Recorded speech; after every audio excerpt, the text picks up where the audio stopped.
Yes, last time hybridisation और BSc PRT वाली table complete कर लेना आपने, पर उनके पॉइंट्स लिखना भूल गए हम कि हाइब्रिडाइजेशन में भी 2 लाइनें लिखनी है और बीएससी पीआरटी में भी 2 लाइनें लिखनी। वैसे तो आपको जरूरत नहीं है, पर हमें नोट्स तो कंप्लीट करने पड़ेंगे ना। तो चलिए स्टार्ट करते हैं। अच्छा, what is the major difference between VVT and hybridization? VVT किस पर applicable? Diatomic. Hybridization polyatomics पर। अच्छा, वीवीटी की कोई लिमिटेशंस भी नहीं लिखे हमने, तो चलो सबसे पहले तो वहीं से स्टार्ट करो जहां हमने ड्रॉप किया था, limitations of VVT. Limitations of VVT किसी को याद है तो बता दीजिए।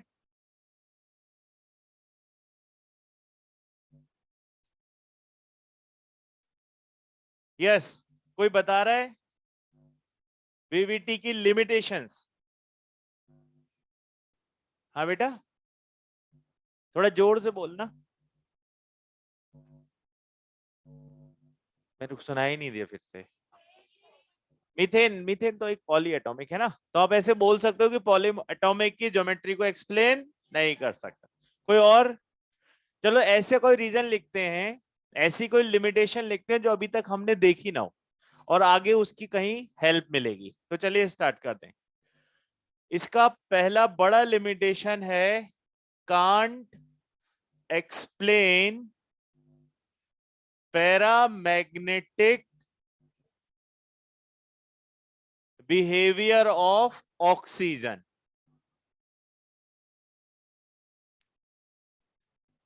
चलिए इसको समझते हैं। हम लिमिटेशन तो ये देख रहे हैं कि जो ये बता रहा है उसी में ही क्या लिमिटेशन है। ठीक है, अब O2 बताइए, ऑक्सीजन का इलेक्ट्रॉनिक कॉन्फ़िगरेशन हम लास्ट में क्या लिखते हैं? 2s2 2p2, यही तो है, 2p4। इसका मतलब इसके पास आउटर मोस्ट में ये जो 2 इलेक्ट्रॉन अनपेयर्ड थे, तो जब दूसरा ऑक्सीजन इसके साथ कंबाइंड होता होगा तो ये क्या हो जाते होंगे? पेयर। जब ये क्या बनाता होगा? O2 molecule. तो 2 ऑक्सीजन के इन्हीं दोनों से तो बॉन्ड बनता होगा बच्चे, और इन्हीं दोनों से बॉन्ड बनेगा तो इन दोनों को मिलकर क्या हो जाना चाहिए? पेयर्ड। तो इसका मतलब इसका बिहेवियर कैसा आना चाहिए? डायामैग्नेटिक। बट नेचर वाइज इसका बिहेवियर कैसा आ रहा है? पैरा। ये बात कौन एक्सप्लेन नहीं कर सकता? VVT explain. देखिए ये थ्योरी किसके ऊपर एप्लीकेबल है? डाइएटो। तो ये तो डाइएटोमिक का ही फीचर था कि आप इसको भी एक्सप्लेन नहीं कर पाए। अच्छा, जनरली डायामैग्नेटिक और पैरामैग्नेटिक कोई पूछे तो कैसे बताएंगे? अनपेयर्ड इलेक्ट्रॉन पैरा, सारे इलेक्ट्रॉन पेयर्ड डाया। अब हम सबके स्ट्रक्चर नहीं बना सकते, तो आप ऐसा देख लेना, even number of electrons dia, odd number of electrons para. समझ गए मेरी बात? All even number molecules are diamagnetic generally and all odd electron molecules are paramagnetic. अब ये बताओ, ये कितने इलेक्ट्रॉन हो रहे हैं यहाँ? 16। ये तो इवन नंबर आ रहा है, इसका मतलब इसको क्या होना चाहिए? डायामैग्नेट। और ये क्या आ रहा है? पैरामैग्नेट। तो डाया और पैरा का जो इवन ऑड कंसेप्ट है उसके सिर्फ 3 एक्सेप्शंस हैं, यानी कि उसमें 3 ऐसे मॉलिक्यूल्स हैं जिसमें इवन नंबर ऑफ इलेक्ट्रॉन होते हुए भी उनका बिहेवियर कैसा आ रहा है? पैरामैग्नेट। तो उसमें से एक तो आपको दिख रहा है, O2। ठीक है, 2 और होंगे, है ना? तो हम उसको सीधा देख लेते हैं, वो 2 और कौन है? एक तो है B2, एक है S2, और एक क्या हो गया अपना? O2। तो आप इसको बॉस के नाम से याद रख लेना कि बॉस जो हैं उन्होंने अपना बिहेवियर कैसा बना लिया? Paramagnetic. And boss is always right, boss is always right. तो ये तीन हमारे पास पूरे पैरामैग्नेटिक या डायामैग्नेटिक के क्या हो गए, एक्सेप्शन। और ये हमें कौन एक्सप्लेन करेगा, एमओटी। यही बात हम किस में समझने की कोशिश करेंगे, एमओटी में समझने की कोशिश करें। याद रहेगा पहला limitation, paramagnetic behaviour of oxygen. ये डायटोमिक पे वर्क करती है फिर भी उसका बिहेवियर एक्सप्लेन नहीं कर पाते। Second, fractional bond orders.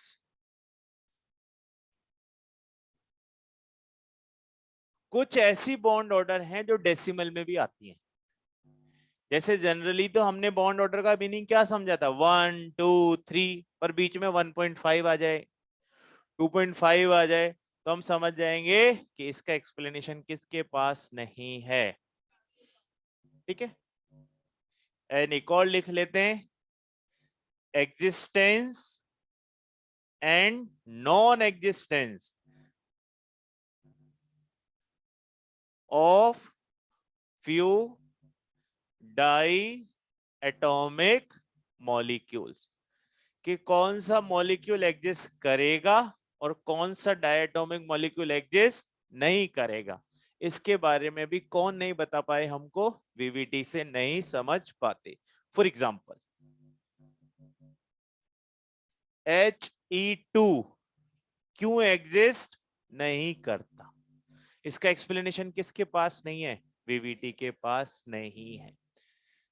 B2 exist करता है, इसका एक्सप्लेनेशन भी वीवीटी के पास नहीं है। और इन सब लिमिटेशन को हम किधर रेक्टिफाई कर लेंगे, एमओटी में। तो यानी कि एमओटी सब इसी पे वर्क करेगा। क्लियर है आपको ये बात, यानी कि वीवीटी की ये लिमिटेशंस हमें किसका फीचर बताएंगी, एमओटी का फीचर बताएंगे।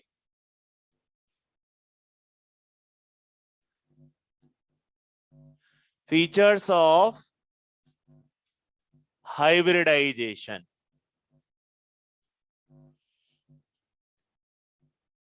जैसे ही कोई पॉली एटॉमिक आ गया, आप किस पे स्विच कर जाओगे, हाइब्रिडाइजेशन। ठीक, क्या डिफरेंस था फीचर ऑफ वीवीटी और हाइब्रिडाइजेशन में, ओनली हाफ फिल्ड पार्टिसिपेट।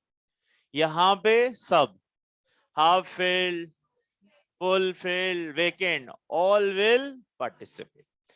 यहां पर एक और दिक्कत आई थी जब हमने CH4 के एग्जांपल लिया था, कि वहां पर अलग अलग बॉन्ड की स्ट्रेंथ को एक्सप्लेन करना पॉसिबल नहीं था।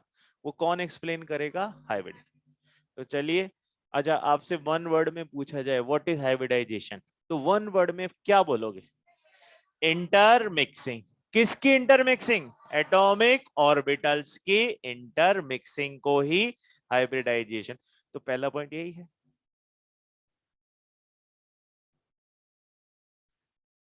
hybridization is inter mixing of atomic orbital, एओ लिख दिया मैंने शॉर्ट में, एटॉमिक ऑर्बिटल। कैसे होने चाहिए, जिनकी एनर्जी नियरली सेम हो, क्योंकि एक ही शेल के सब शेल ही आपस में क्या कर रहे थे, इंटरमिक्सिंग कर रहे थे, बट उनका शेप कैसा था, अलग अलग।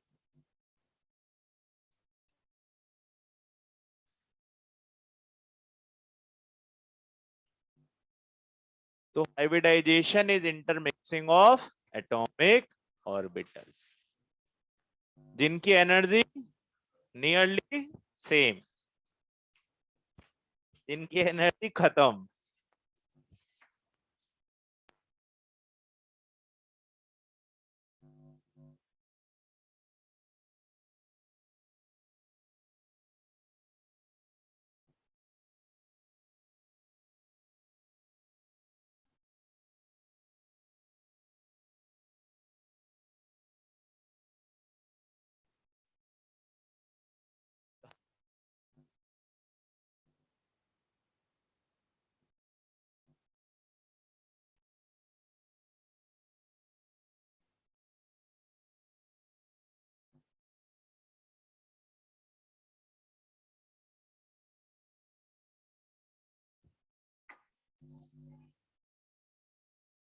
क्या सेम होगी?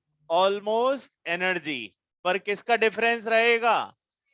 आप बताओ, पहला हाइब्रिडाइजेशन क्या है? एसपी। एस कैसा है? जबकि पी क्या है? डम्बल। तो हो गया ना शेप अलग। But they both belongs to second period. 2 2 3 3। It means intermixing के लिए उनके एनर्जी ऑलमोस्ट क्या होने चाहिए? सेम। बट उनका शेप हो सकता है डिफरेंट। एज ए रिजल्ट कैसे ऑर्बिटल्स मिलेंगे? हाइब्रिड। हाइब्रिड ऑर्बिटल्स ऑब्टेन्ड कैसे होंगे ये? सेम एनर्जी और सेम क्या हो जाएगा? शेप भी इनका क्या हो गया बेटा? सेम हो गया। सभी कुछ सेम हो गया। तभी तो बॉन्ड स्ट्रेंथ कैसी आएगी? एक जैसी आएगी। क्या इंटरमिक्सिंग का प्रोसेस एंडो है या एक्सो है? एंडो है, क्योंकि सभी अलग अलग शेप्स के हैं, तो उन्हें मिक्स करने के लिए कुछ एनर्जी का इनपुट डालना ही पड़ेगा। इंटरमिक्सिंग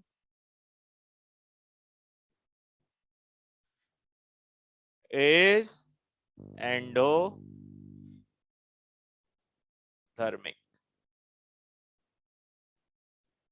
क्या जितने पार्टिसिपेट करेंगे उतने ही बनेंगे?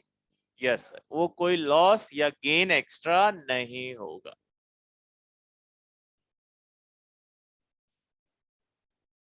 Number of hybrid orbitals equal to number of AO participate. दोनों हो गए हैं सेम।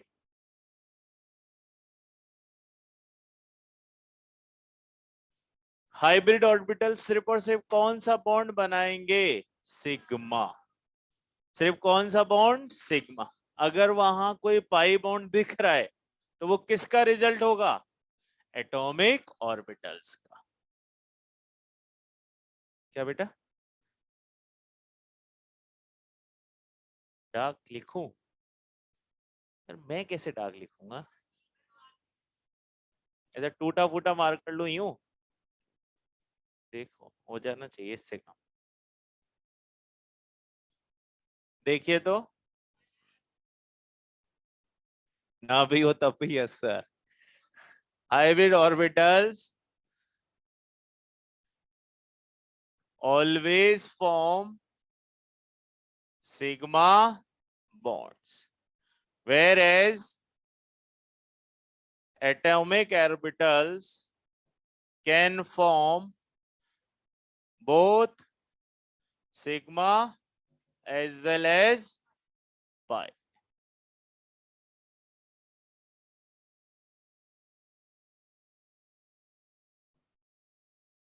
क्या ये सारे पॉइंट हमको आते थे? कोई प्रॉब्लम तो नहीं है किसी पॉइंट को लेकर? बस एक लास्ट किसका फॉर्मूला लिखना है? हाइब्रिडाइजेशन। किसकी काउंटिंग करोगे बच्चों? Sigma plus lone pair. और उससे कौन सा नंबर निकलता है? Steric number. सो हाइब्रिडाइजेशन के लिए हमारा फॉर्मूला हो गया सिग्मा प्लस लॉन पे। इससे कौन सा नंबर निकल कर आता है? Steric number. उससे पता लग जाता है कितने ऑर्बिटल्स पार्टिसिपेट कर रहे हैं। कोई और ऐसा पॉइंट हो जो आपको याद हो, हमने डिस्कस किया और हम भूल रहे हो लिखते समय?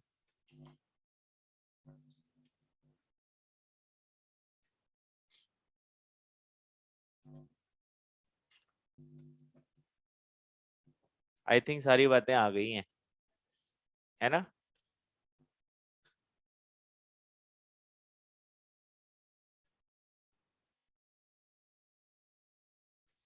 क्यों लिखेंगे? समझ, जितने पॉइंट लिखोगे पढ़ने में उतनी दिक्कत आएगी, है ना? पॉइंट बढ़ाते जाओ। चलिए नेक्स्ट किसके पॉइंट्स लिख लेते हैं? VSE PRT। ये वाला पार्ट हटा दूं? अच्छा वो तो लिखा ही नहीं, कौन कौन पार्टिसिपेट करेगा? Half fill, full fill, vacant. देखा, इंपॉर्टेंट पॉइंट भूल गए।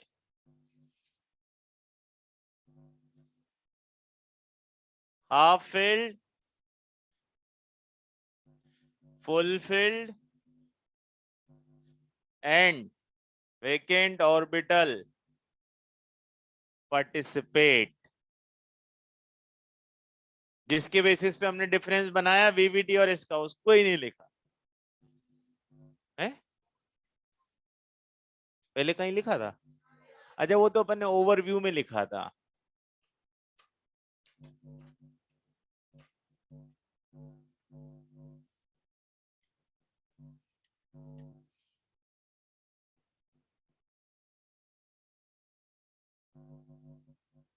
हाँ, एक पॉइंट और मुझे इंस्टेंटली याद है, यहां पर किसकी इंटर मिक्सिंग होगी?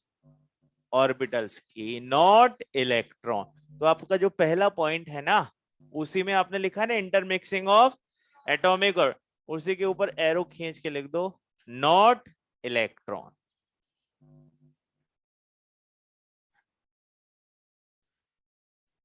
यानी कि अब कंसेप्ट चेंज हो गए।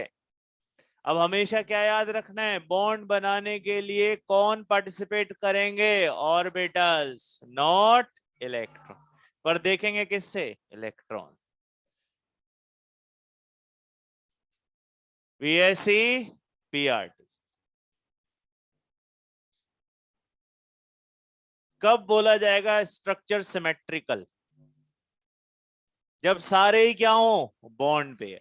और जैसे ही कोई लोन पेयर आ गया उसको हम क्या बोलेंगे? अनसिमेट्रिकल। तो आप इसमें लिखिए a molecule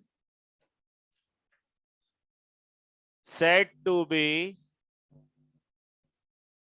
symmetrical if central atom having all electron pairs as bond pairs। जब उसके सारे इलेक्ट्रॉन पेयर कैसे हो? बॉन्ड पेयर की फॉर्म में हो, तो ऐसे मॉलिक्यूल को कैसा मॉलिक्यूल बोलेंगे हम? Symmetrical molecule. और अगर इसी में एक भी लोन पेयर आ गया तो वो क्या बन जाएगा? Unsymmetric. If central atom having lone pair along with bond pairs, then structure become distorted due to lone pair repulsion।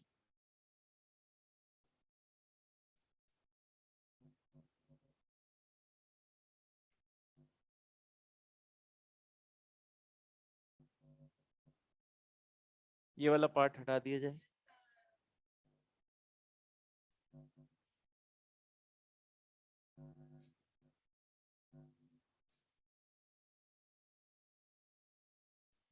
क्या सारे बॉन्ड पेयर और लोन पेयर अपने आप को इस तरह से अरेंज करने की कोशिश करते हैं कि उनके बीच होने वाला रिपल्शन क्या हो जाए? मिनिमम हो जाए। लोन पेयर्स या बोले इलेक्ट्रॉन पेयर्स, जिसमें कौन कौन आ गए हमारे पास? Bond pair and lone pair, arrange themselves in such a way to minimize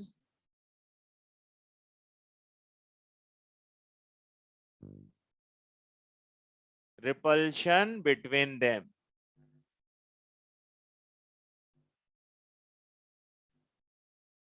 और लास्ट लिख लीजिए ऑर्डर ऑफ रिपल्शन। बताइए सबसे ज्यादा रिपल्शन कब होगा? जब दो लोन पेयर एक दूसरे को रिपेल करें।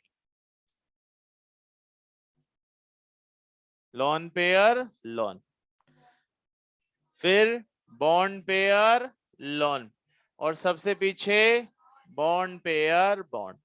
ये तो आइडियल कंडीशन है जो हम किस में देख लेते हैं, हाइब्रिडाइजेशन।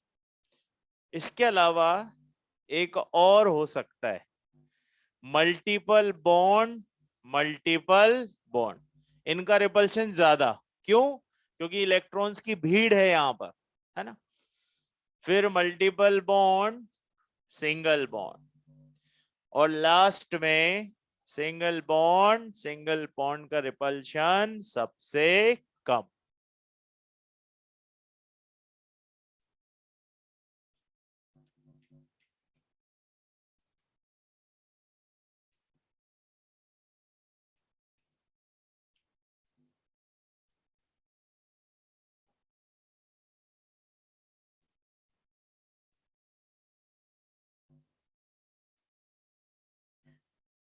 काजल ये डीपी क्या है? It's BP.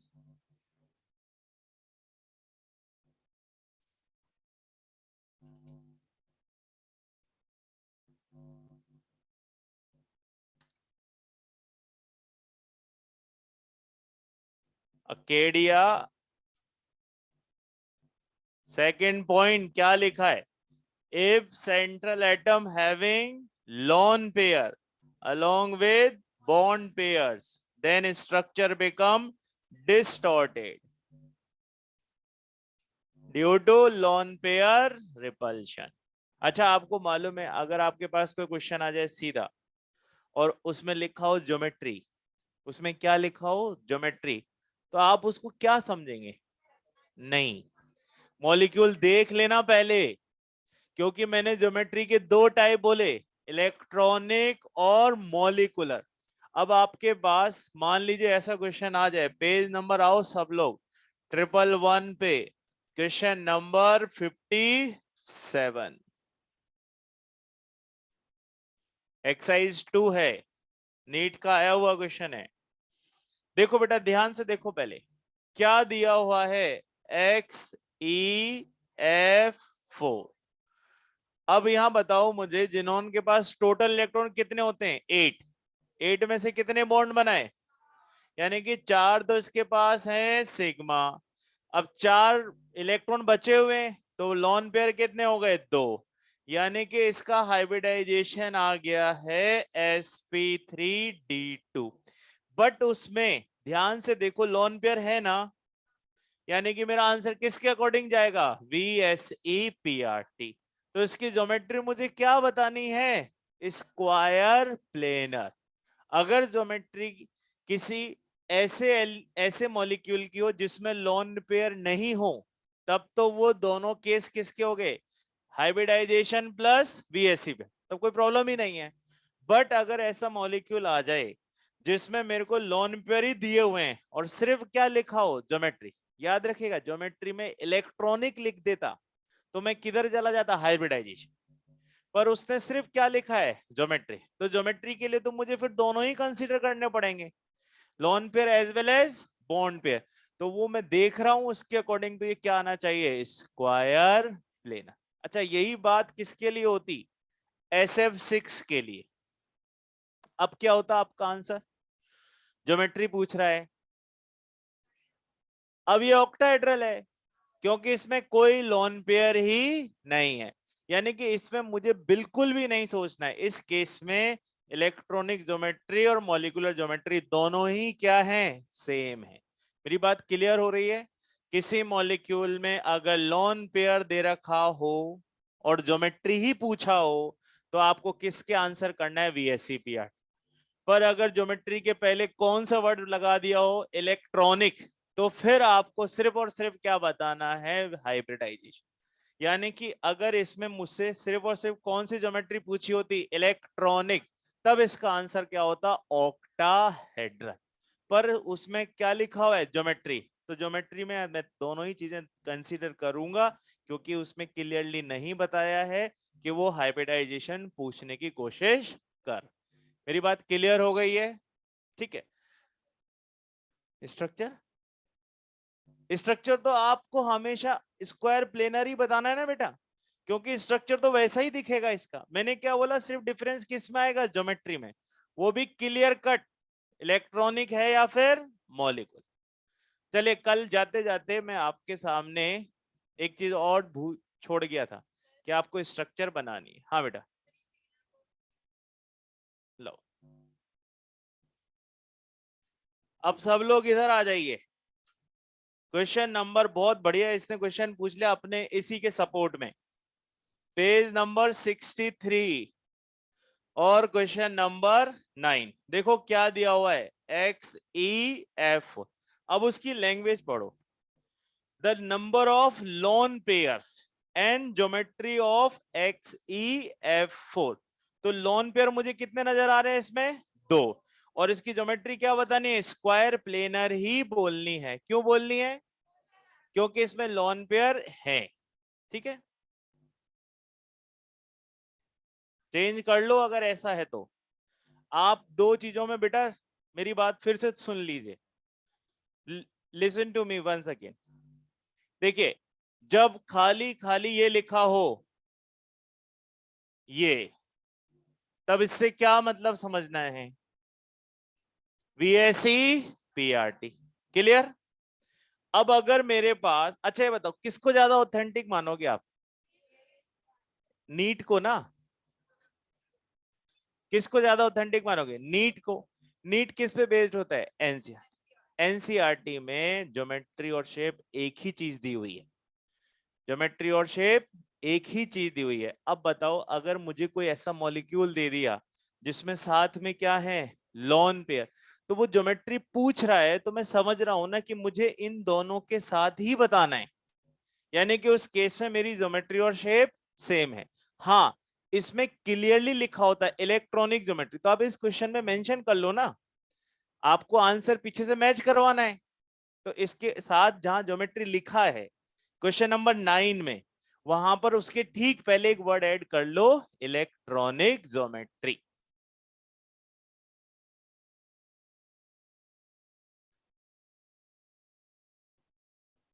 आंसर आपका पीछे क्या दे रखा है बताओ, फर्स्ट है ना, फर्स्ट में क्या क्या दे रखा है, 2 और ऑक्टा। तो ज्योमेट्री इलेक्ट्रॉनिक होगी तभी तो ऑक्टा होगी, नहीं तो स्क्वायर प्लेनर तो आ ही रहा था ना पहले भी आपका आंसर। नहीं समझे मेरी बात, रिपीट कर रहा हूं, ध्यान से सुनो बेटा, बातें मत करो, आप मेरी बात सुनो। आपके पास दो दो ऑप्शन आते हैं, इसी का ऑक्टाहेड्रल भी दिया हुआ था और इसी का आपको स्क्वायर प्लेनर भी दिया हुआ है, और सिर्फ कौन सा वर्ड ऐड किया हुआ है, ज्योमेट्री। अब ज्योमेट्री देखते से ही मेरे दिमाग में दो बातें आ रही हैं कि सर ये कौन से वाली ज्योमेट्री की बात कर रहा है, इलेक्ट्रॉनिक की बात कर रहा है या फिर मॉलिकुलर की। अब अगर लॉन पेयर है बेटा, तो इसकी ज्योमेट्री मुझे कैसी ही दिखेगी, स्क्वायर प्लेनर ही तो दिखेगी, क्योंकि मॉलिक्यूल की स्ट्रक्चर कैसी है, स्क्वायर प्लेनर। पर अगर इसमें वर्ड क्या मेंशन कर दिया जाता, इलेक्ट्रॉनिक, तो मैं ऑटोमेटिकली किस पे स्विच कर जाता, ऑक्टेट, क्योंकि फिर उसमें वो अरेंजमेंट पूछ रहा है किसका, lone pair plus bond pair. देखो इलेक्ट्रॉन पेयर में दोनों इन्वॉल्व होते हैं, bond pair as well as lone pair. ठीक है, अब ऐसे केस में वो आपसे पूछ रहा है कि बॉन्ड पेयर और लोन पेयर का अरेंजमेंट क्या है, तो वो कौन सी ज्योमेट्री पूछ रहा है, इलेक्ट्रॉनिक। और अब जब मैं आपसे बोल रहा हूं कि मॉलिक्यूल दिखने में कैसा लग रहा है, तो फिर वो कौन सी बात कर रहा है, स्क्वायर प्लेन, यानी कि मॉलिक्यूल की ज्योमेट्री। तो मॉलिक्यूल तो स्क्वायर प्लेनर है, तो दोनों में हो सकता है कई जगह ऐसा कॉन्ट्रडिक्शन हो, पर हमें अपने दिमाग से बहुत क्लियर रखना है कि अगर ऐसा कोई मॉलिक्यूल है जिसमें लोन पेयर्स हैं, तो मुझे ऑटोमेटिकली किसको चले जाना है, VSE PRT। और अगर लोन पेयर्स नहीं है तो मुझे किस पे आना है, हाइब्रिडाइजेशन। और आप इसको अप्लाई करके देखना, मॉड्यूल में ज्योमेट्री को बार बार किससे कंपेयर किया है, हाइब्रिडाइजेशन, इसलिए आपके आंसर में डिफरेंस आएगा। जबकि मैं बोल रहा हूं कि हमारे लिए मोस्ट ऑथेंटिक आंसर किसका होगा, नीट का। और नीट के अकॉर्डिंग ज्योमेट्री और शेप एक ही बात है, क्योंकि लॉन पेयर के साथ मुझे सीधे किसके साथ मैच कर लेना है, VSEPR। चलिए, नहीं नंबर ऑफ लॉन पेयर तो 2 ही आएंगे, तो सेकंड तो वैसे भी नहीं हो पा रहा है, इसीलिए अपना आंसर क्या बच गया, फर्स्ट। वो तो ऑटोमेटिकली स्विच कर गया होगा, है ना। हाँ ठीक है, उसने आपको, अरे आप परेशान क्यों हो रहे हो, उसने आपको आंसर ऐसे दिए होंगे कि ऑटोमेटिकली एक ही नजर आए, या तो किसी एक में गलती कर दिया होगा। ठीक है, चलिए अब कल जाते जाते एक काम छूट गया था अपना, स्ट्रक्चर बनाने वाला, अब उसको देख लेते हैं अपन। मैं ये सब रब कर रहा हूं। हाँ बेटा बोलो। हाँ, स्क्वायर बाय पिरामिड को ही क्या बोलते हैं, ऑक्टाहेड्रल बोलते हैं। रूल नंबर 1, आपको क्या याद रखना है कि जो ऑड नंबर ग्रुप से आएगा उसके बॉन्ड हमेशा किस में बनेंगे, ऑड नंबर में ही बनेंगे। तो मैं यहां पर कुछ रफ रूल लिख दे रहा हूं। रफ रूल का मतलब ये है कि सर मुझे स्ट्रक्चर बनाकर चेक करने हैं, तो मैं क्या क्या फॉलो करूं। पहला case, odd group molecule will form bond in odd number and even group molecule in even number। कब तक ये चलेगा रूल, ये रूल कब तक कर चलना है, जब तक कोई चार्ज ना हो। ये किसके लिए बात कर रहा हूं मैं, न्यूट्रल के लिए।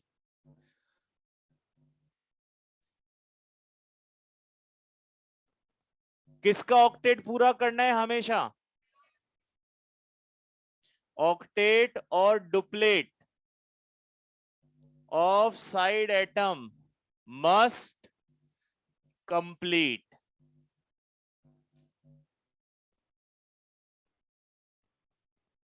एंड सेंटर एटम, बहुत बात समझ में आ गई, सेंटर एटम उतने ही बॉन्ड बनाएगा जितना उसके पास इलेक्ट्रॉन होगा।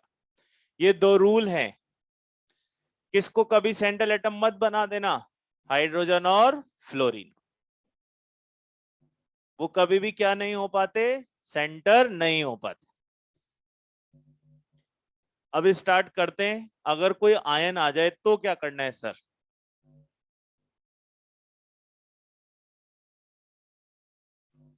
आयन, आयन के 2 पार्ट हो सकते हैं बच्चे, या तो उसमें ऑक्सीजन हो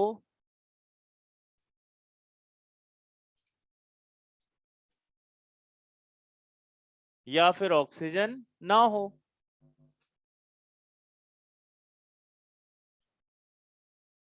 ये प्योरली, फिर से सुन लीजिए, ये प्योरली केवल और केवल जल्दी से जल्दी हाइब्रिडाइजेशन निकालने का मेथड है।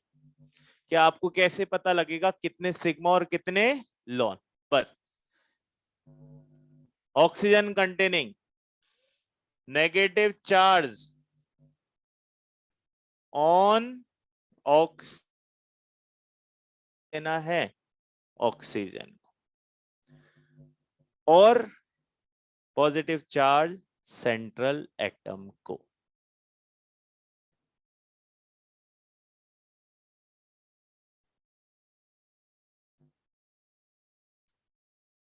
विदाउट ऑक्सीजन कोई सा भी चार्ज हो किस पे रख देना, सेंटर।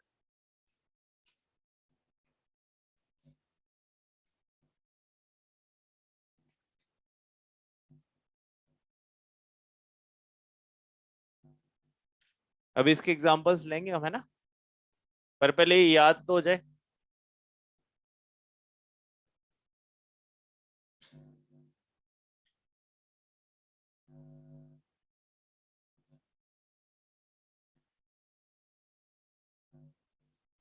एओ मतलब एटॉमिक ऑर्बिटल, बीपी मतलब बॉन्ड पेयर, है ना, ब्लड प्रेशर नहीं।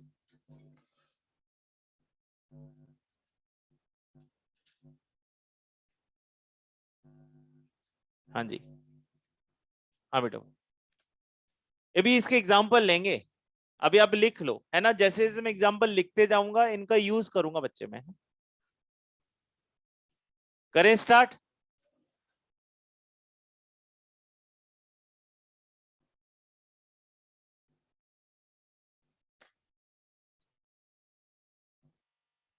कौन सा वाला ज्यादा क्लियर दिख रहा है? नहीं नहीं, ब्लैक में भी कई हो गए हैं तो। ये देखो, ये साफ दिख रहा है क्या? इसी से लिखूं ना मैं? वो बहुत लाइट चल रहा है शायद, ये वाला हटा दिया जाए। चलो स्टार्ट करते हैं। ये मैं रब कर रहा हूं।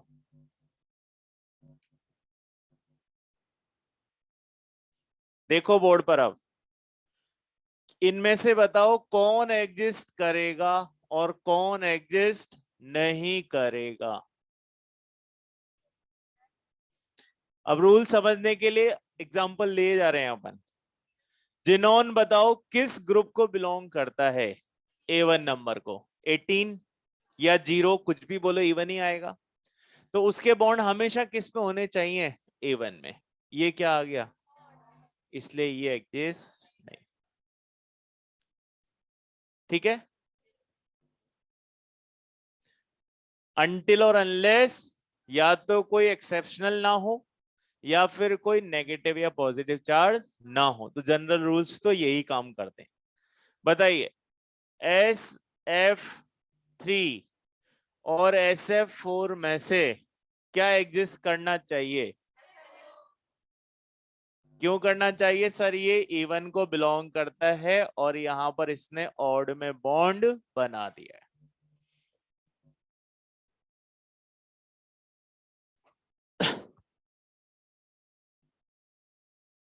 PCl5 और PCl4 ये नहीं। क्लियर हो गई मेरी बात? किसका ऑक्टेट मस्ट कंप्लीट है? Side atom. आप जितने भी बन रहे हैं उनमें साइड एटम का ऑक्टेट पूरा हो रहा हो। अब आ जाए ऑक्सीजन वाले, ये वाले केसेस। देखिए बेटा, SO4-2, बताओ नेगेटिव किसको देना है? ऑक्सीजन को। यानी कि इसमें मेरे पास सेंटर एटम है सल्फर। कुल ऑक्सीजन कितने हैं? 4। ये लिख दिए 4। दो को क्या देना पड़ेगा? नेगेटिव। तो चलो इसको और इसको नेगेटिव दे देते हैं। इनके पास कितने इलेक्ट्रॉन्स हो गए? 7। तो इनको कितना चाहिए? एक ही बॉन्ड चाहिए, तो ये सीधे ऐसे जुड़ गए। अब इसके पास ये दोनों किससे जुड़ने वाले हैं? डबल। तो 6 बना सकता है, 6 बन भी गए हैं। तो जहां पर भी मेरे पास ऑक्सीजन वाला केस होगा, मुझे नेगेटिव चार्ज किसको ही देना पड़ेगा? ऑक्सीजन को ही देना पड़ेगा। अब देखो, इसमें सिंपल काउंटिंग कर सकते हैं हम। इसमें सिग्मा कितने हैं? 4 हैं। 4 सिग्मा मतलब कोई लोन पेयर नहीं बचा, क्योंकि यहां भी तो इसने पूरे बॉन्ड बना डाले हैं। इसका मतलब इसका हाइब्रिडाइजेशन मेरे पास क्या है? sp3। ठीक है, साथ साथ हाइब्रिडाइजेशन भी लिख सकते हैं अपन। बताइए, NH4+,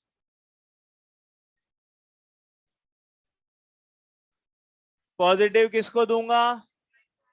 अब बताओ नाइट्रोजन के आउटर मोस्ट में कितने हो गए?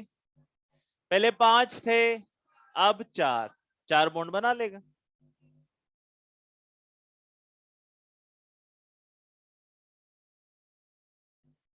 क्या हाइब्रिडाइजेशन आया? sp3।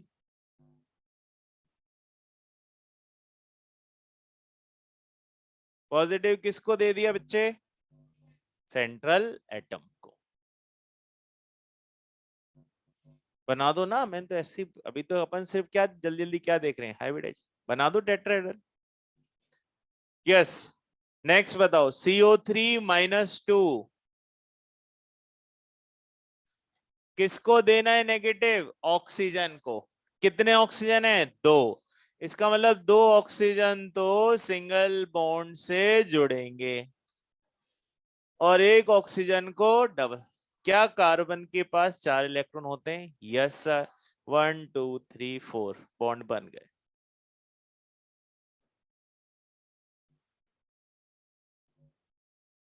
चलिए बताइए, XeO3F2 एक न्यूट्रल है क्या बेटा?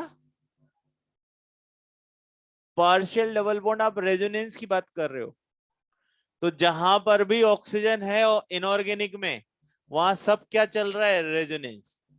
ये सब इसके क्या है? सब रेजोनेंस। अपने पास रेजोनेंस का एक ही फैक्टर है इनऑर्गेनिक में, कि जहां पर भी सारे साइड एटम ऑक्सीजन हो और एक भी डबल बॉन्ड हो, तो समझ लीजिए वहां पे क्या चल रहा है? रेजोनेंस। और कितनी रेजोनेटिंग स्ट्रक्चर होंगी? जितनी ऑक्सीजन होंगी। बताओ यहाँ पर कितने ऑक्सीजन है? 4, तो इसकी कितनी रेजोनेटिंग स्ट्रक्चर? 4। यहाँ पर कितने हैं? 3, तो इसकी रेजोनेटिंग स्ट्रक्चर 3। अच्छा ये बनाओ, तो अब सबसे पहले देखो कि सेंट्रल एटम कौन है? जिनोन। जिनोन कितने बॉन्ड बना सकता है? 8। क्या यहाँ 8 बॉन्ड बन रहे हैं? बिल्कुल सर। 6 तो किसके साथ? ऑक्सीजन के साथ। 2 किसके साथ? 6 में से 3 क्या है? सिग्मा। तो 3 सिग्मा तो यहाँ है और 2 यहाँ है, टोटल कितने हो गए? 5 सिग्मा। लॉन पेयर है क्या? बचा ही नहीं सर लॉन पेयर, यानी कि इसका हाइब्रिडाइजेशन हो गया है sp3d। sp3d में मल्टीपल बॉन्ड कहाँ जाते हैं? इक्विटोरियल्स। और मोर इलेक्ट्रोनेगेटिव एक्सियल। तो ये फ्लोरीन फ्लोरीन यहां चला गया और बाकी सारे ऑक्सीजन इक्विटोरियल पोजीशन पर प्लेस कर दिए। ठीक है। XeF6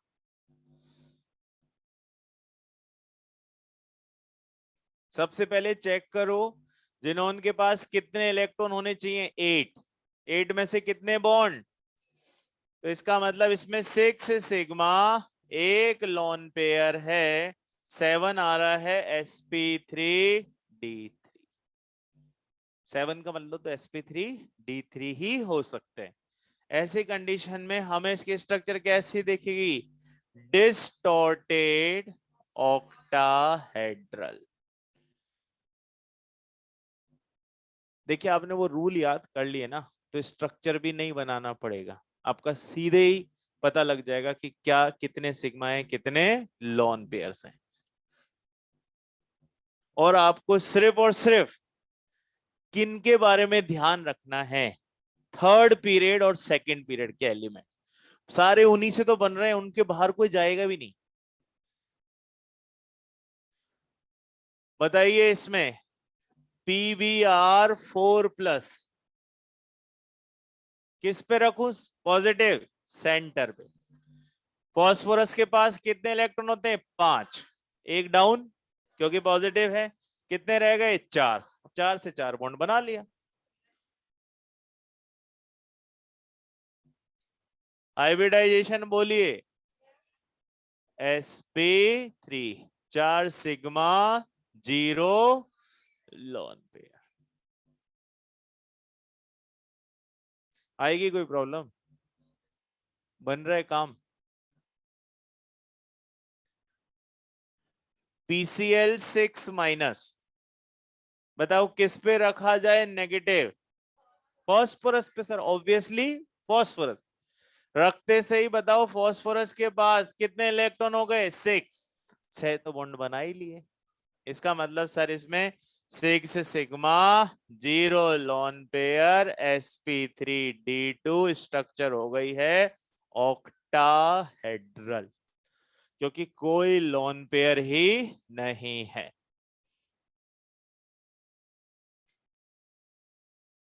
PO4-3 किधर रखेंगे नेगेटिव? ऑक्सीजन। रख दीजिए। 3 ऑक्सीजन किस बॉन्ड से जुड़ गए? Single bonds. और एक किससे जुड़ेगा? डबल बॉन्ड से। तो हो गए ना 5। कोई लॉन पेयर है? 4 सिग्मा, 0 लॉन पेयर। हाइब्रिडाइजेशन हो गया है sp3। किसी भी एग्जांपल में कोई डाउट हो तो आप पूछ लीजिए कि सर यहाँ ये बात मेरे को समझ में नहीं आई है। स्ट्रक्चर बनाएंगे तभी आपका काम जल्दी से खत्म होगा कि मेरे को हाइब्रिडाइजेशन और VSC-PRT कैसे यूज करना।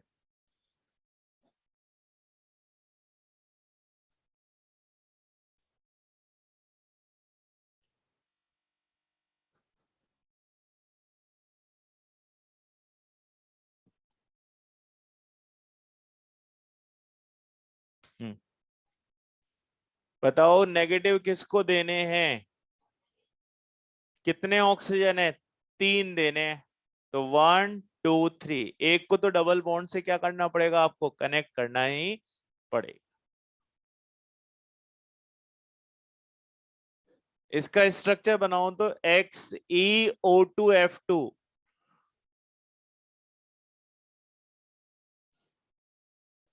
O2F2। सबसे पहले देखो आप इसके पास कितने इलेक्ट्रॉन्स हैं ओवरऑल, 8। 8 में से 2 तो यहां काम आ गए और 4 यहां काम आ गए। इसका मतलब इसके पास एक लोन पेयर बच गया। तो सबसे पहले तो लिख लो कि सर इसके पास एक लोन पेयर स्पेयर है।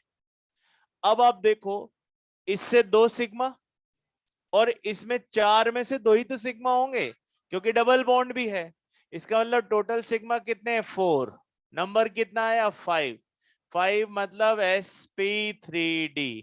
तो पक्की बात है कैसा दिखेगा, पाई दिखेगा, के दिखेगा, डिस्टॉर्टेड टेट्राहेड्रल दिखेगा, और हमने एक स्विंग की बात की थी वो भी दिख सकता है।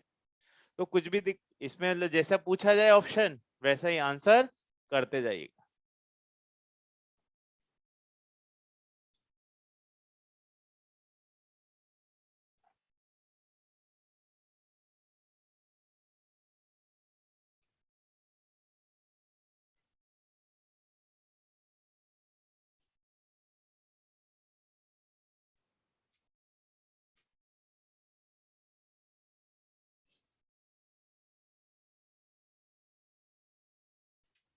देखो पहले ध्यान से, कोई ऐसा हो जो आपको बात नहीं समझ में आई है।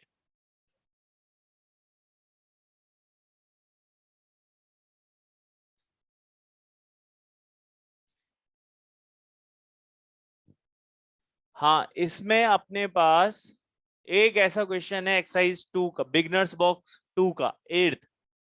वो हम करेंगे जब मैं क्या बता रहा हूँ आपको, एमओटी। जब हम कौन सी थ्योरी पढ़ेंगे, एमओटी। उसके बिना उसको अभी बताना अपना ही जो है थोड़ा टाइम लग जाएगा, तो एमओटी के साथ उसको बताएंगे, है ना।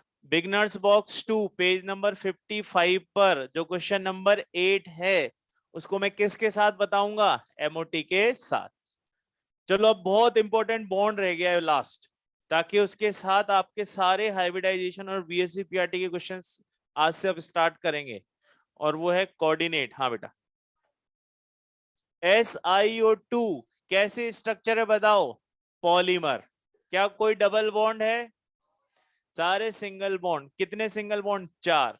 तो 4 का मतलब sp3, क्योंकि उसमें डबल बॉन्ड बनता ही नहीं। पार्ट रपोज सारा रब कर दूं ये।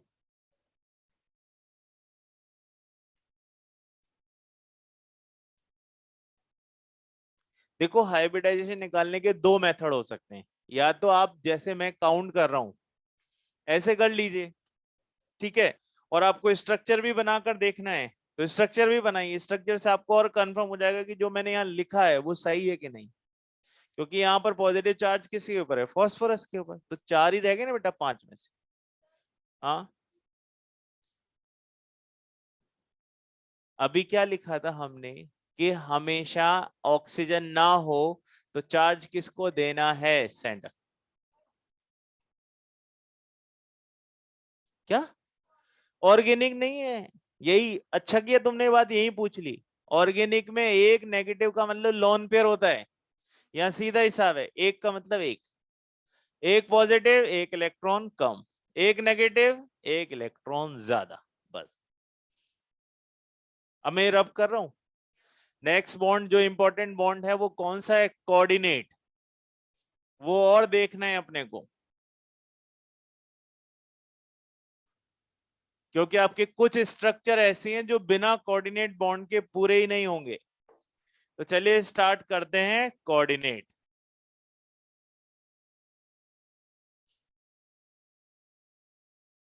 कोऑर्डिनेट का दूसरा नाम है डेटिव बॉन्ड। बताइए किसको इस बॉन्ड के बारे में कुछ भी पता हो तो वो बता दीजिए। हाँ चौधरी बोलो।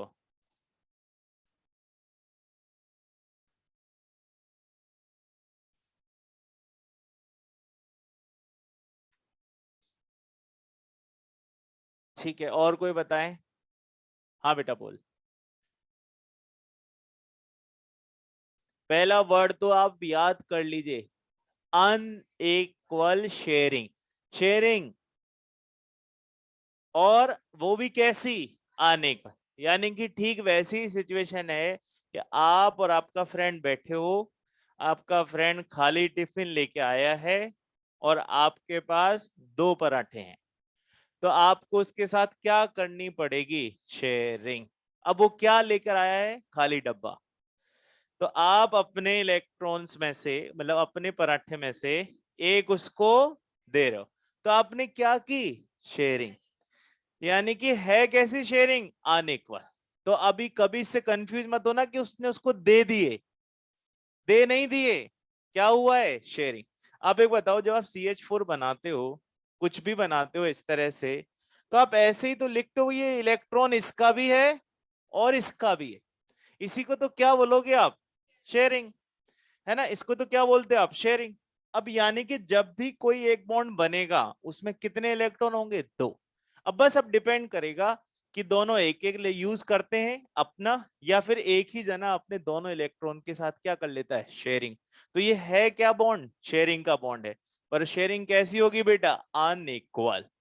तो हम यहाँ पे लिख देते हैं अनइक्वल शेयरिंग ऑफ इलेक्ट्रॉन, उससे बनता है कोऑर्डिनेट बॉन्ड।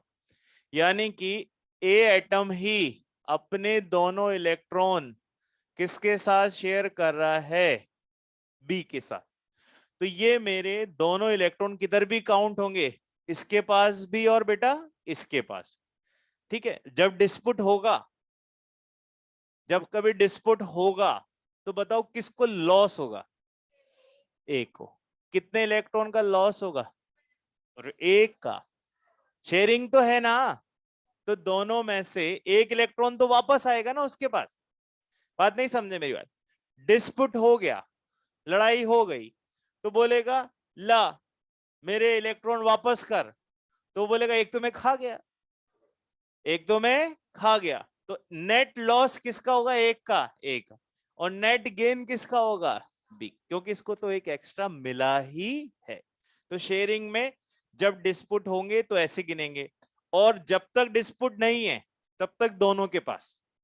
ये इसमें भी काउंट होगा बेटा और ये इसमें भी। मान लो अगर ये इसमें से काउंट ना करके आप इधर ही काउंट करोगे तो फिर इसकी दिक्कत हो गई ना, क्योंकि फिर ये इलेक्ट्रॉन डेफिशिएंट हो जाएगा और ये इलेक्ट्रॉन रिच हो जाए, तो फिर किस चीज की शेयरिंग, ऐसी शेयरिंग नहीं होती है।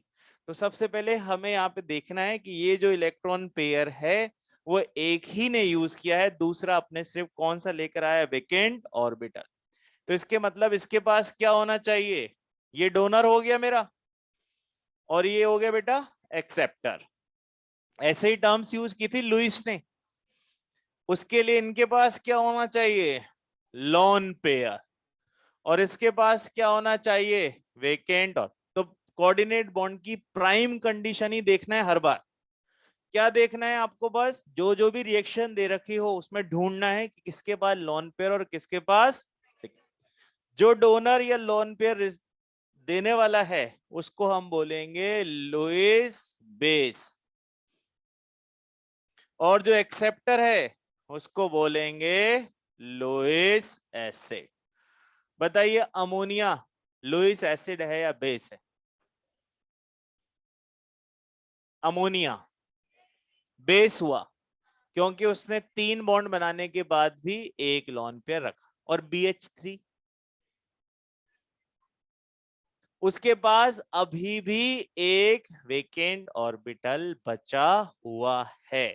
तो भले उसका ऑक्टेट पूरा हो या ना हो, पर अगर उसके पास वेकेंट ऑर्बिटल है तो वो किसका काम कर सकता है? लुईस एसिड का काम कर सकता है।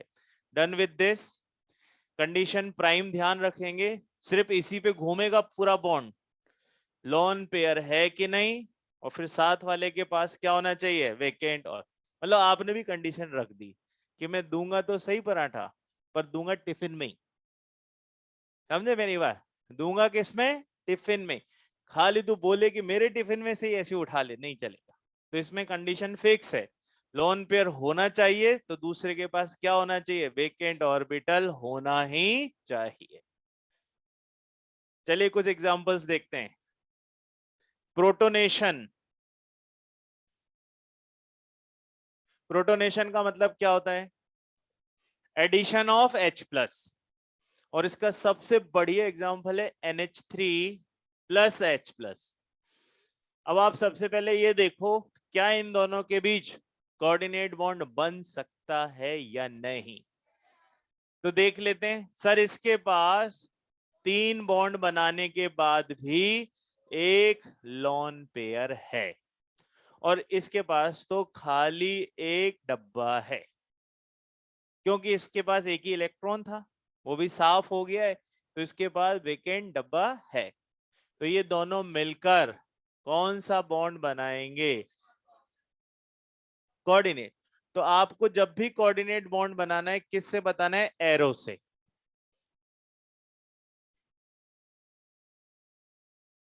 तो ये स्ट्रक्चर हो गई है। तो आपको ये जो बॉन्ड दिख रहा है, ये कौन सा बॉन्ड है? इसको हमेशा किससे रिप्रेजेंट करेंगे? एरो से। हाँ, राइट। कुछ याद नहीं रखना है ऐसा, मैं बताऊंगा वो बात की बात है ना। अभी तो बस ये ध्यान रखना है, एक के पास होना चाहिए लॉन पेयर और दूसरे के पास होना चाहिए वेकेंट। इसके अलावा कोई दूसरी बात याद ही नहीं रखनी, ठीक है? और एक केस, अगर साइड एटम का ऑक्टेट पूरा नहीं हो रहा है, मान लीजिए साइड एटम का ऑक्टेट पूरा नहीं हो रहा है, तो फिर भी आप क्या बना सकते हो? कोऑर्डिनेट। क्योंकि आपको किसी ना किसी तरह से उसका ऑक्टेट तो पूरा करना ही पड़ेगा। दूसरा केस, वाटर में क्या H प्लस ऐड हो सकता है? बिल्कुल ऐसा ही होगा, है ना, क्योंकि इसके पास लोन पेयर है, इसके पास वेकेंट। और तो ये मेरा हो गया लुईस बेस, ये हो गया लुईस एसिड। स्ट्रक्चर बनाते समय एक बॉन्ड कौन सा बॉन्ड है? कोऑर्डिनेट। अभी भी इसके पास क्या बचा हुआ है? एक लोन पेयर तो अभी भी है।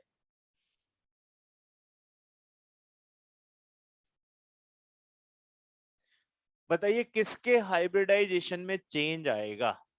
लुईस एसिड के या लुईस बेस के? मेरा क्वेश्चन है, मैं रिपीट कर रहा हूं, सब अटेंटिवली सुने और आंसर करें। बिना इस बॉन्ड के कुछ स्ट्रक्चर बनेंगे ही नहीं, इसलिए ध्यान से सुनना। जब भी ऐसा बॉन्ड बनेगा, किसके हाइब्रिडाइजेशन में चेंज आएगा? Option number 1 donor, option number 2 receiver, option number 3 दोनों, और ऑप्शन नंबर 4 पता ही नहीं। देख लो यहां ध्यान से, सिर्फ और सिर्फ रिसीवर। आप देखो ना, इसका लोन पेयर तो गिन लिया ना आपने, यहां पे आप इसका हाइब्रिडाइजेशन क्या बोलोगे बताओ? 3 सिग्मा, एक लोन पेयर। तो इसका लोन पेयर तो गिन चुके हो ना, उसी लोन पेयर से ही तो बॉन्ड बना रहा है। तो लोन पेयर जब ऑलरेडी गिन लिया है, अब वो चाहे लोन पेयर रहे चाहे बॉन्ड में कन्वर्ट हो जाए, ऑलरेडी काउंटेड है। बट इसके पास एक बॉन्ड एक्स्ट्रा आया है, इसलिए चलिए अब इसका यूज करेंगे। मैं एक इक्वेशन लिख रहा हूं, NH3 प्लस बोरोन ट्राइफ्लोराइड। पहली बात तो ये बताइए, क्या कोऑर्डिनेट बॉन्ड बनेगा या नहीं बनेगा?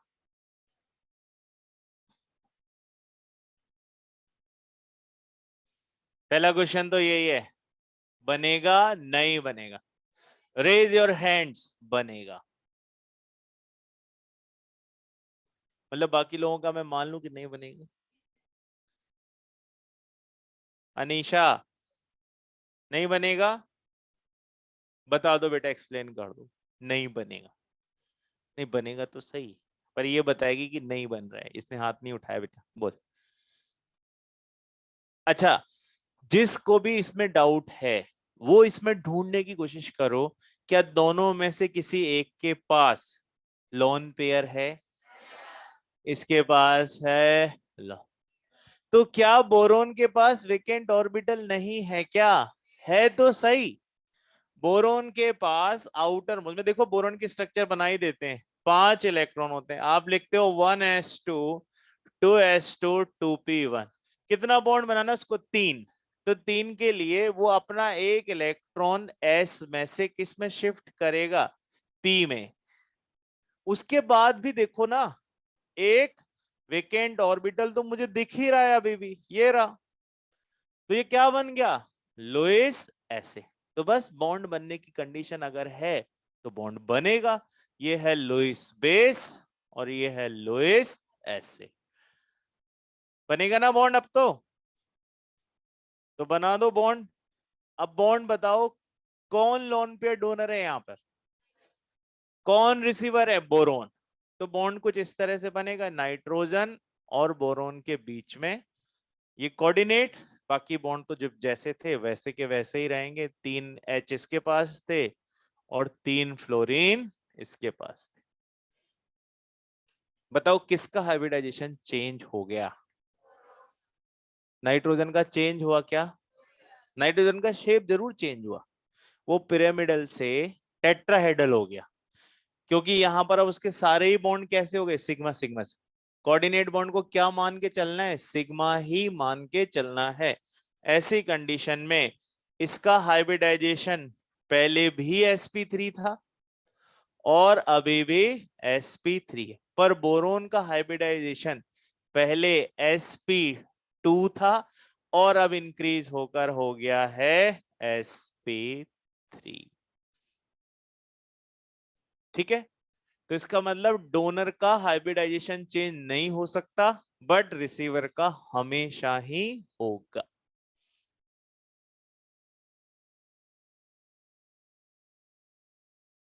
कंडीशन सिर्फ इतनी सी है, आपको बस ये देखना है कि किसके पास लोन पेयर है और किसके पास वेकेंट ऑर्बिटल है। उतना ही हो गया तो समझ लीजिए बॉन्ड बन गया।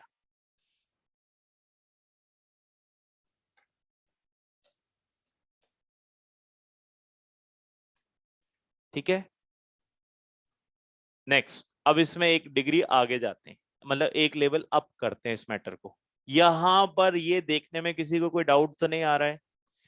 लोन पेयर और वेकेंट ऑर्बिटल, इसमें कोई डाउट है क्या?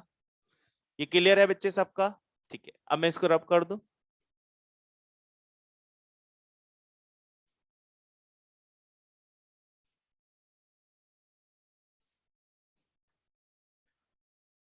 Which of the following do not have coordinate bond?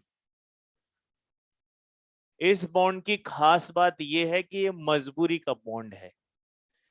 मजबूरी तो थी, दोस्ती निभानी थी आपको। दूसरी मजबूरी ये कि जब तक पूछा ना जाए, मान लीजिए जब तक आपने अपना टिफिन नहीं खोला था और उसका खुल गया था, तो आपको फिर अपना टिफिन खोलना भी नहीं था। आपको समझ में आ रहा था मेरा लॉस होगा, मना कर नहीं पाऊंगा, भूखा रहना पड़ेगा। तो बस ये ध्यान रखिएगा कि जब तक आपसे पूछा ना जाए तब तक कोऑर्डिनेट बॉन्ड नहीं बताना है, यानी कि इसका कोई एग्जिस्टेंस नहीं। हाँ, बट अगर आपसे खोद कर पूछ ही लिया जाए कि बताओ, ऐसा क्वेश्चन आ जाए कि बताओ किस में कोऑर्डिनेट बॉन्ड नहीं है, तो आपको उसमें क्या ध्यान रखना है? पहले मैं एग्जांपल लिख देता हूं। आपने अकॉर्डिंग, जब तक ये क्वेश्चन नहीं पढ़ा है, बताओ इसमें कोऑर्डिनेट बॉन्ड बनाने की जरूरत थी क्या?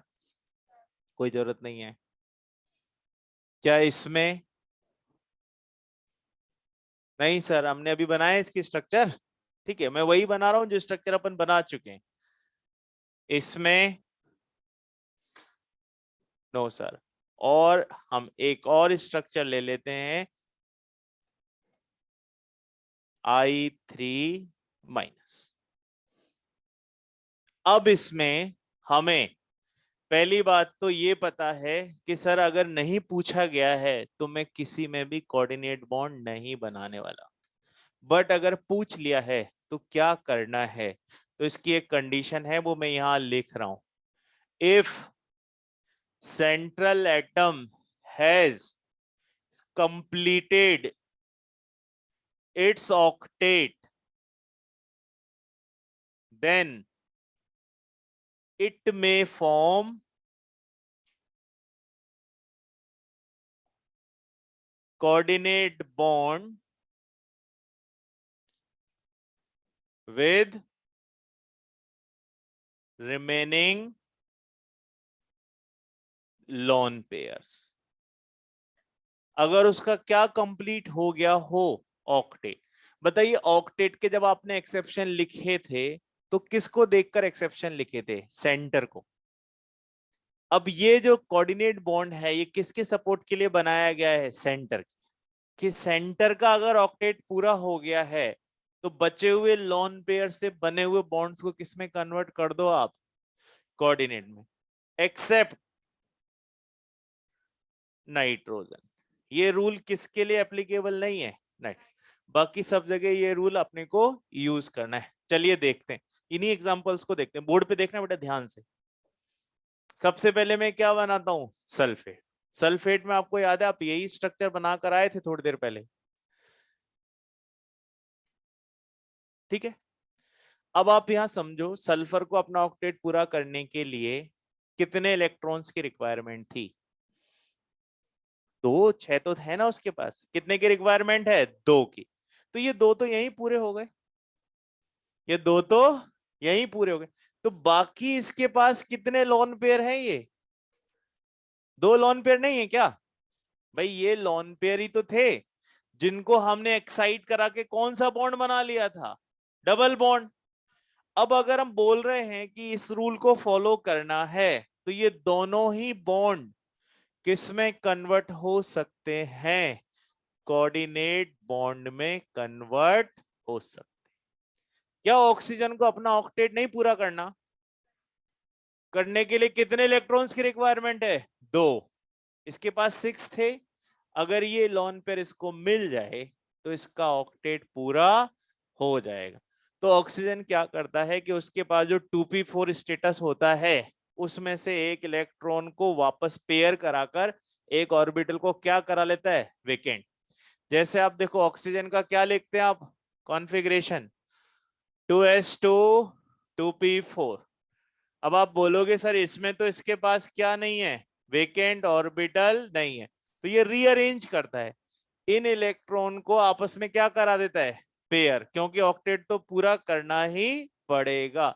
ऐसी कंडीशन में इसका ये ऑर्बिटल क्या हो गया? तो ये क्या हो गया? रीअरेंजमेंट। और इस तरह से ये वेकेंट ऑर्बिटल आते से आप इसको किस में कन्वर्ट कर दोगे?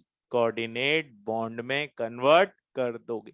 सिंपल सा रूल है, जहां डबल बॉन्ड हो ना उसको किस में कन्वर्ट कर देना? कोऑर्डिनेट में, क्योंकि वही तो लोन पेयर्स था। ठीक है। अब बताओ फॉस्फेट। मैं दोनों स्ट्रक्चर बनाऊंगा। पहले वाली स्ट्रक्चर हमेशा ही आपको याद रखनी है और ये वाली स्ट्रक्चर कभी बतानी है जब आपसे पूछ ही लिया जाए कि बताओ कोऑर्डिनेट बॉन्ड है भी या नहीं। अब देखते हैं phosphate P double bond O, अभी थोड़ी देर पहले यही बनाकर आए थे, ठीक है। अब बताओ इसका ऑक्टेट कब पूरा हो गया था? जब उसने ये तीन सिंगल बॉन्ड बनाए थे। क्योंकि आप याद करो इसके पास पांच होते हैं, तीन चाहिए थे, तीन हो गए ना। तो जैसे ही तीन हो गए, ये जो बचा हुआ इसका डबल बॉन्ड है ये किस में कन्वर्ट हो जाएगा? कोऑर्डिनेट में कन्वर्ट कर देना है।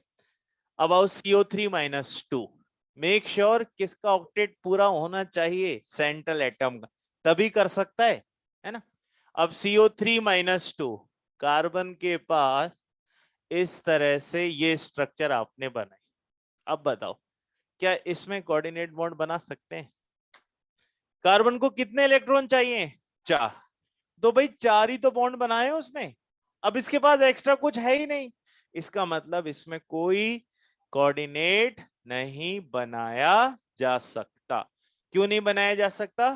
क्योंकि इसका ऑक्टेट अभी पूरा हुआ है और इसके पास कुछ एक्स्ट्रा नहीं है, इसलिए मेरा आंसर क्या हो गया है?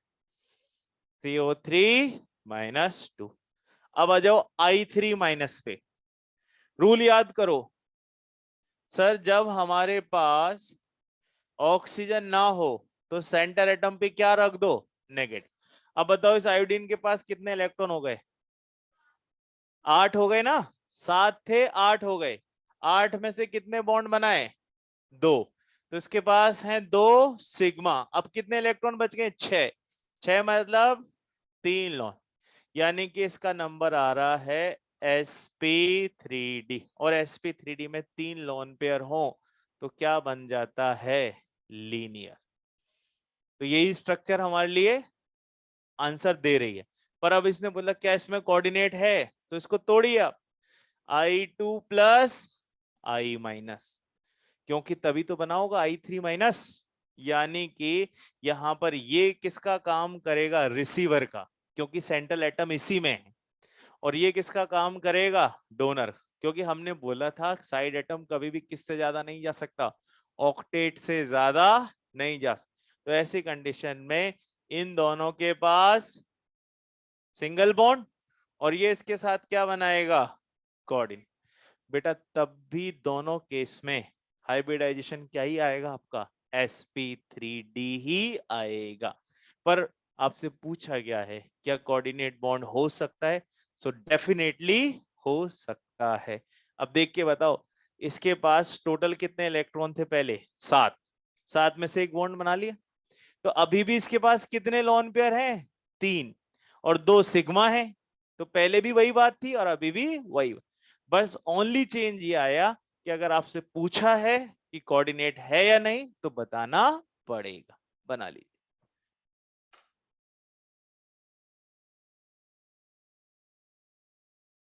हाँ,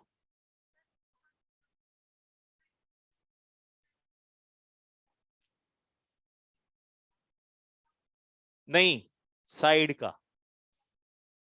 साइड का पूरा होना चाहिए। सेंट्रल एटम ऑक्टेट से ज्यादा भी जा सकता है और ऑक्टेट से कम भी। हम एक्सेप्शन ऑफ ऑक्टेट क्यों पढ़ते हैं? SF6 क्यों पढ़ोगे आप? किस में काउंट करोगे? ऑक्टेट में। सल्फर के पास तो 12 इलेक्ट्रॉन हो गए, तो सेंटर एटम तो ऑक्टेट से ज्यादा जा सकता है ना, कम पे भी रह सकता है। जितने भी एक्सेप्शंस पढ़े थे वो किसके रिगार्डिंग पढ़े थे? सेंटर के रिगार्डिंग ही तो पढ़े थे बेटा। बिल्कुल। आप ये बताओ SO4-2 में अगर मुझे कोऑर्डिनेट बॉन्ड दिखाना है तो क्या ऑक्सीजन को ऑक्टेट पूरा नहीं कराना है क्या? तो ऑक्टेट पूरा करने के लिए उसको 2 इलेक्ट्रॉन की रिक्वायरमेंट है या नहीं? 2 इलेक्ट्रॉन की रिक्वायरमेंट में कैसे दिखाऊंगा? जब तक उसका एक ऑर्बिटल खाली करके 2 इलेक्ट्रॉन भेज ना दूं उसके पास। चाहिए ही सही।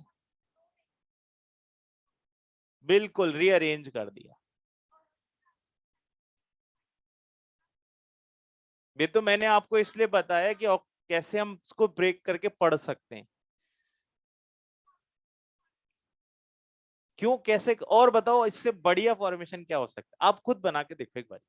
देखो आपको पहला सबसे अच्छा काम क्या करना है, खुद से कुछ बनाकर देखो, और अगर वो परफेक्ट लगता है तो आप मुझे बताओ कि सर ये मैंने बना, देखो इसमें क्या मिस्टेक हो सकती है। हाँ बेटा आप बोले। देखो बेटा I3- में पहले मैंने आपको क्या बताया था, अगर मेरे पास कोई ऑक्सीजन ना हो तो मैं नेगेटिव किस पे प्लेस करूंगा? सेंटर। ये रख दिया सेंटर पे। अब इसके कितने इलेक्ट्रॉन हो गए बताओ? 8। 8 में से कितने बॉन्ड बन गए? 2। कितने बच गए? 6। 6 मतलब तो 2 + 3 बिकम 5। 5 मतलब sp3d, और sp3d में 3 लोन पेयर होते से स्ट्रक्चर क्या हो जाती है, लीनियर। अब अगर बोल रहा है कि क्या इसमें वो बनाया जा सकता है कोऑर्डिनेट, तो कैसे बताऊंगा मैं, इसको ब्रेक करके देखूं, I2 प्लस I माइनस, तो I माइनस का तो ऑक्टेट पूरा हो गया ना बेटा, क्या ये सेंटर एटम थोड़ा है, ये तो मेरा क्या बनेगा अब, साइड एटम। तो अब अगर ये आएगा, अब आप इसको साइड, अब आप चाह रहे हो सर इसको सेंट्रल एटम बना लो बना लिया, तो फिर ये दोनों को मैं कैसे जोड़ूंगा, इनके पास तो कोई वेकेंट ऑर्बिटल है भी नहीं, और ये ऑक्सीजन की तरह रीअरेंजमेंट भी नहीं कर सकते। इसलिए इसमें क्या ही पॉसिबिलिटी आएगी कि सर फिर सेंटर एटम को ही क्या रिसीव करना पड़ेगा, लोन पे। क्या आयोडीन के पास वेकेंट ऑर्बिटल नहीं है, बहुत सारे हैं, क्योंकि इसका साइज तो बहुत बड़ा है, और इसमें तो डी अवेलेबल होगा ही सही, तो ये आसानी से क्या करेगा बेटा, इस तरह से कंप्लीट कर लेगा।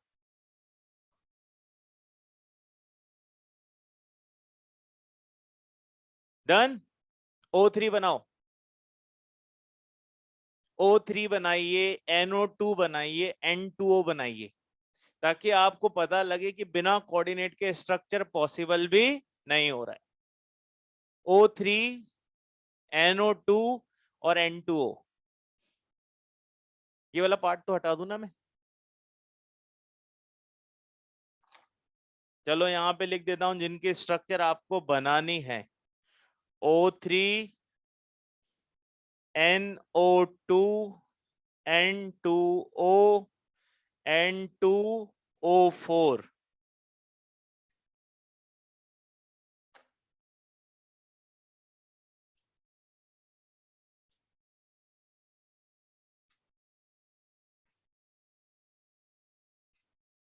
जब तक आप खुद से प्रैक्टिस नहीं करेंगे ना बनाने की, तब तक बनेंगे भी नहीं बॉन्ड।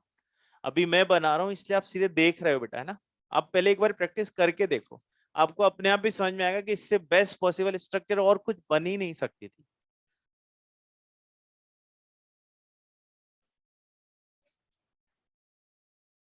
बिल्कुल, अब आगे ना बात समझ। अब देखो अपन अगर सेंटर एटम I माइनस को रख देंगे, तो दोनों आयोडीन को तो एक एक इलेक्ट्रॉन ही चाहिए ना, आप सेंट्रल एटम के ऑक्टेट को छेड़छाड़ कर सकते हो, पर साइड एटम तो ऑक्टेट से ज्यादा कभी होगा ही नहीं।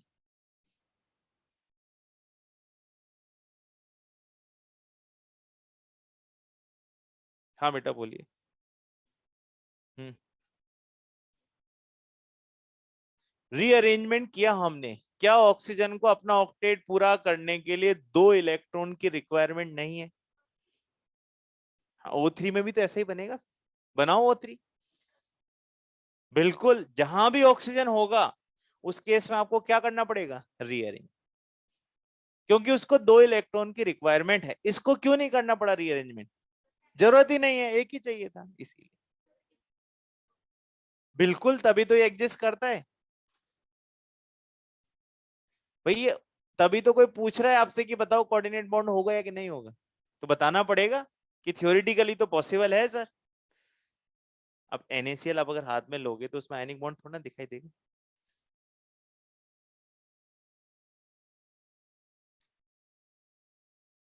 मैं ये रब कर रहा हूं ये स्ट्रक्चर्स बनाने के लिए, मेरे साथ बनाइए। इसमें एक आखिरी चीज बची है, वो भी 1 मिनट की बात है, फ्री हो जाओगे आप भी।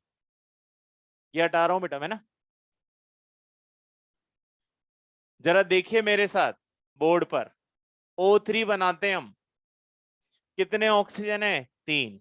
लो भाई ये 3 ऑक्सीजन, बताइए ऑक्सीजन को अपना ऑक्टेट पूरा करने के लिए कितने इलेक्ट्रॉन्स की रिक्वायरमेंट है, 2, और इसको भी 2 की, तो लीजिए इसके साथ क्या बना देते हैं, डबल।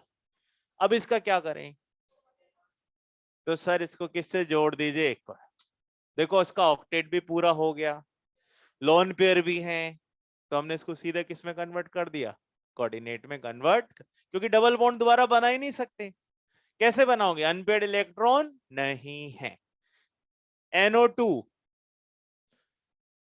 अब बताइए कैसे कंप्लीट करूं मैं, इसके साथ तो सर डबल बॉन्ड बनाया जा सकता है, अब दूसरे को कैसे जोड़ेंगे, कोऑर्डिनेट। इसीलिए यहां पर हमें कौन सा बॉन्ड बनाना पड़ा, कोऑर्डिनेट बनाना ही पड़ेगा, इसके अलावा कोई और मेथड नहीं।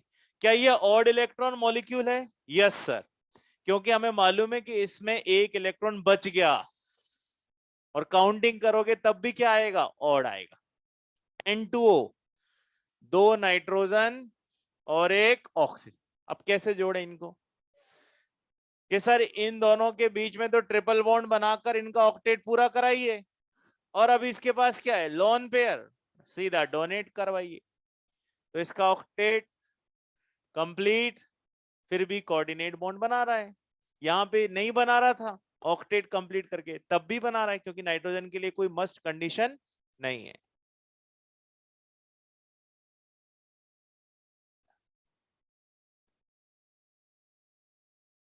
क्या? हम्म, इसका भर गया ना, इसके पास तो लोन पेयर है ना। लोन पेयर के लिए ऑर्बिटल थोड़ा ना देखना है, लोन पेयर के लिए तो ये देखना है कि एक्स्ट्रा इलेक्ट्रॉन्स है कि नहीं है ना बेटा, एक्स्ट्रा तो। ये तो डोनर है ना, डोनर के पास तो लोन पेयर ही देखना है बेटा, है ना। हाँ,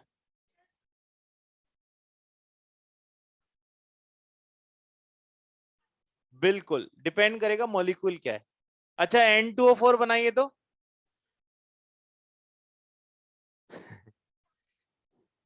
ऐसे नहीं बनाने, है ना। हाँ, कौन सा वाला? ये? अरे बेटा मैं क्या बोल रहा हूं आपको, हम अभी क्या बनाने की कोशिश कर रहे हैं? कोऑर्डिनेट। अभी कोऑर्डिनेट को कोवलेंट में कन्वर्ट करेंगे, वही तो लास्ट पॉइंट बचेगा अपना। अब बताइए, N2O4 क्या बिना कोऑर्डिनेट के बना पाएंगे? चलो पहले देखो, एन एन दोनों को कितने कितने ऑक्सीजन दे दो? दो दो। अब बताइए नाइट्रोजन कैसे बॉन्ड बनाएगा यहां? सर एक के साथ तो डबल बॉन्ड, खुद के साथ सिंगल बॉन्ड, फिर ये इसके साथ डबल बॉन्ड। क्या लोन पेयर नहीं बचा हुआ? बस क्या बनाइए, तो ये बन गया अपना N2O4।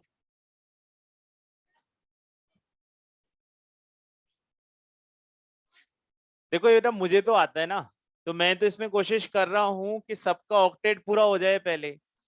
तो साइड एटम का ऑक्टेट पूरा करने के लिए इसका और इसका कंप्लीट कर दिया, तो इन दोनों का कंप्लीट करने के लिए इनका भी तो ऑक्टेट कंप्लीट करना जरूरी। बिल्कुल, अरे वो आप समझ जाओगे, आप बनाओ तो सही।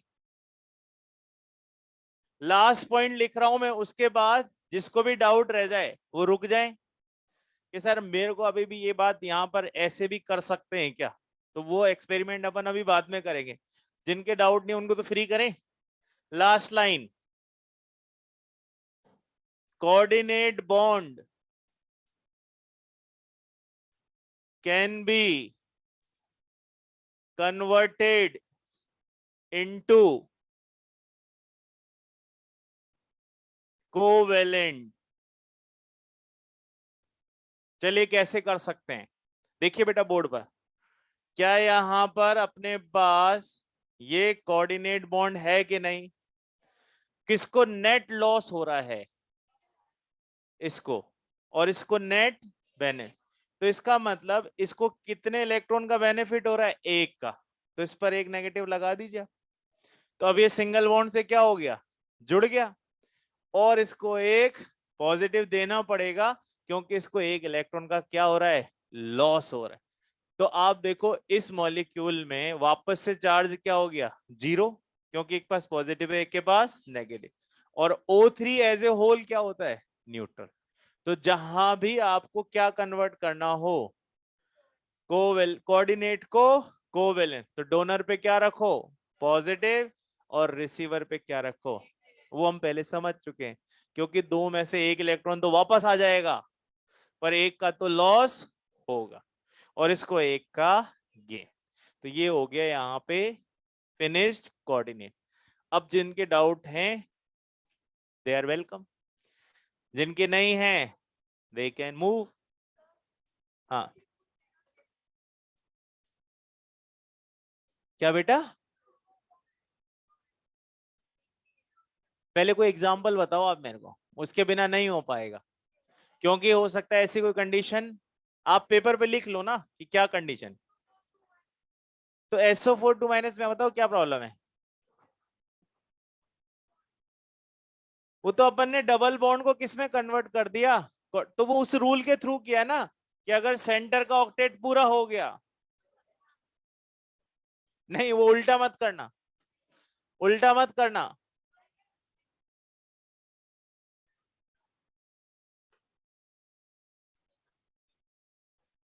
हाँ बोलो क्या समझ में।